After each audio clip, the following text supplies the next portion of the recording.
We are continuing on with our NHL offseason plan series where we're taking a look at the 4th ranked team from the NHL's regular season and the 2020 NHL Stanley Cup champion, the Tampa Bay Lightning. What moves will they make this offseason? We'll discuss that coming up next.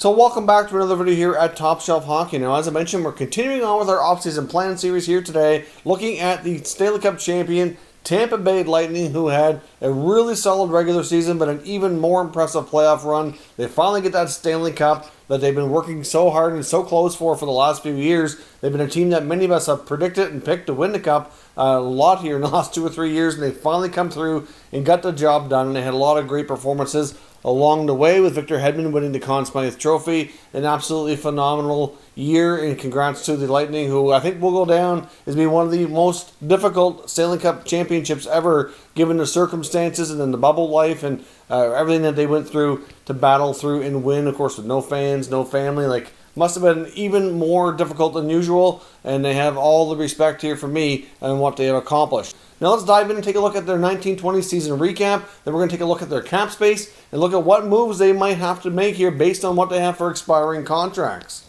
Now, as you can see, the Lightning had a really solid regular season, 43-21-6 for 92 points. They scored 245 goals while only allowing 195. So that's plus 50. That's very, very impressive for this Lightning team. So really solid on both ends of the ice. The power play was 5th best in the NHL at 23.1, while the PK was a little bit more average, 81.4 for 14th best, but still nothing to be upset about. It had solid special teams, solid goals against, solid goals for, all around. They really were strong in all aspects of the game, which is obviously a big part of why they were able to be the champions for 2020. Now let's take a look at what they have for cap space as of right now, and what they have for expiring contracts for the RFAs and UFAs that they need to deal with in either signing or replacing this offseason. Now, right now, the Lightning don't have much wiggle room. They've only got $5.3 million in cap space, and they only have 15 players under contract next year, which means you're looking to sign probably 7 or 8 players with that little bit of space, which is not going to be easy to do. You know they're going to have no choice but to move out some contracts as cost-saving measures here to create some cap space, which is not going to be easy. So now let's take a look here at who those players are that are coming up for renewal that need new deals as the RFAs and UFAs for the Stanley Cup champions. Now, some interesting names on both sides of the equation here, but the RFA ones are certainly more critical to their long-term success, which includes one of the top defensive centers and two-way centers in the NHL right now, young player Anthony Cirelli, who's really blossomed into a really solid piece of their puzzle here to help them get the Stanley Cup. You've also got forwards Mitchell Stevens and Carter Verhaeghe. I fully suspect they will get qualifying offers. They won't be too expensive to keep around, but they certainly had a good season. And of course, on the back end, they've got some important pieces there with Mikhail Sergachev and Eric Chernak. So obviously, I'm sure the Lightning want to keep all these players. It's not going to be easy, and we'll jump into that here momentarily. Now, on the UFA side, they have some important pieces as well. Several defensemen here that played critical roles, including Kevin Shattenkirk, Luke Schenn, Zach Bogosian, and of course, they also have Jan Ruda and Patrick Maroon as UFAs as well. So there's some big pieces there. They have a big chunk of their blue line is either UFA or RFA. Outside of Hedman and McDonough, there's not much under contract. Lots of flexibility, I guess. But it also creates a bit of an issue if they want to have any shot at repeating as Stanley Cup champions. Now let's take a look at what are the top burning questions this team needs to address and face this offseason. Now, first and foremost, it's those big RFAs like Cirelli, Sergachev, and Chernak that need to be signed, and there's just no money to get it done. At this point, you'd have to think that they're going to have to clear out some pretty important pieces to create some cap space. And the problem here is that the Lightning have gone way too far over the years. They've given out way too many no-trade clauses, so they kind of hampered themselves and handcuffed themselves on who they can move. I mean, you have a big chunk of the team with a full no trade, which includes your top guys like Stamkos and Kucherov in the forward group. You've also got Tyler Johnson, Yanni Gourde, you've got Andre Palat, all with full no moves. Alex Killorn is in a full no move, but will be down to a modified partial no trade here in the coming days when October 9th hits. So he'll have about half the league that he can be traded to without his consent, which certainly makes things complicated for sure. And the other defensemen here on the team that's under contract, which include Hedman, McDonough, and Braden Coburn, they all have a form of a no trade as well. So good luck moving money out. It's not going to be any easy task. There's been a lot of word right now that Killorn and Johnson are their preferred guys to try to move, but they are limited. I mean, we've heard reports that the Johnson camp is indicating that they don't really want to move, and they don't have to. They do not have to play ball at all. They may not have any choice but to trade one of these RFAs that they desperately would like to keep, because if the guys that they gave these no trade clauses to don't want to play ball, what else are they going to do? Are you going to trade Andrei Vasilevsky?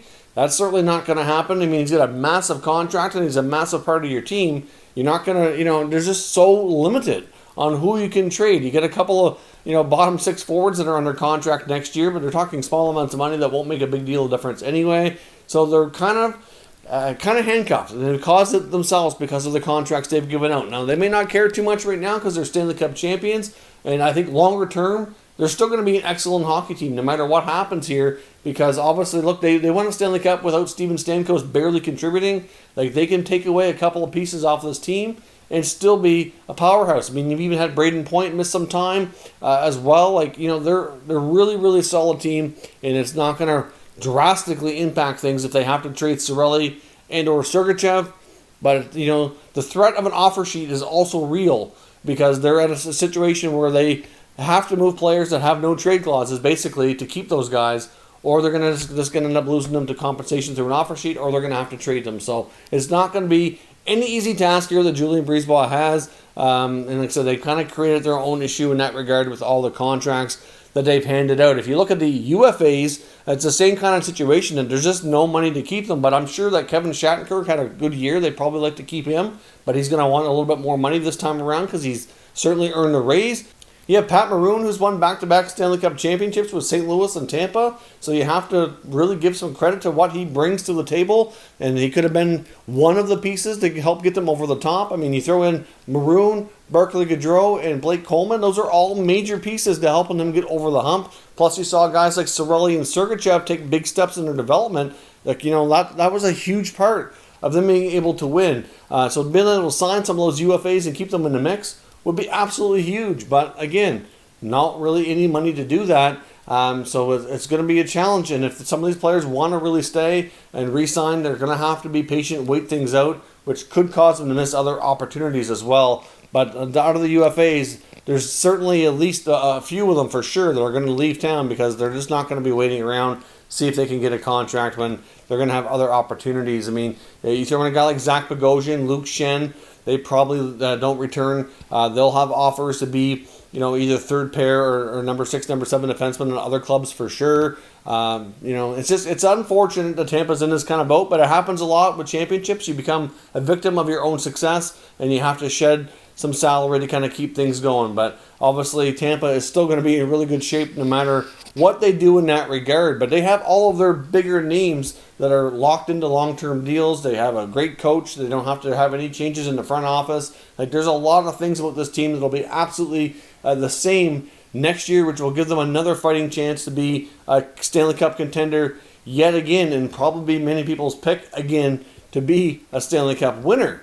Now, there was a bit of a conspiracy going around as well that some people seem to think that Julien Brisebois and Steve Yzerman in Detroit might be cooking up a scheme to kind of help Tampa out. And I really hope this isn't true, and we'll probably find out soon enough if there's anything to it. But essentially, it's that Tampa would take some of their probably younger players like the RFAs, like Cirelli, Chernak, Sergachev, probably trade one or two of them to Detroit, along with some sort of sweetener, maybe another draft pick or prospect, have them do the signings, and then a few months down the road, have them trade it back with Detroit retaining a little bit of salary in order to make the numbers work on Tampa's side. So Detroit basically exploits their cap space and then at the same time get some extra assets for doing it. I mean, it's not really illegal in that sense because ultimately Detroit would basically be weaponizing their cap space to get assets to help out another team, which we could certainly see with whether it be Tampa or another team. But there will be people kind of crying conspiracy if that indeed does happen, given the linkage between those two teams and the two GMs there.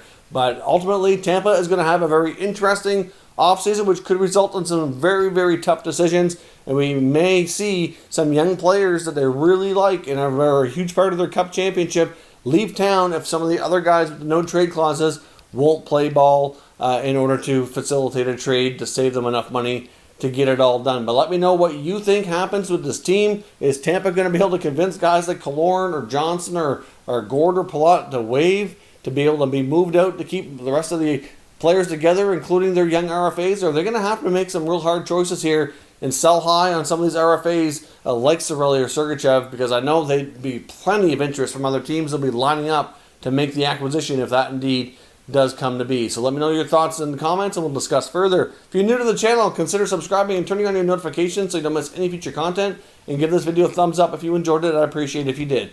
As always, thank you for watching, and I'll catch you next time.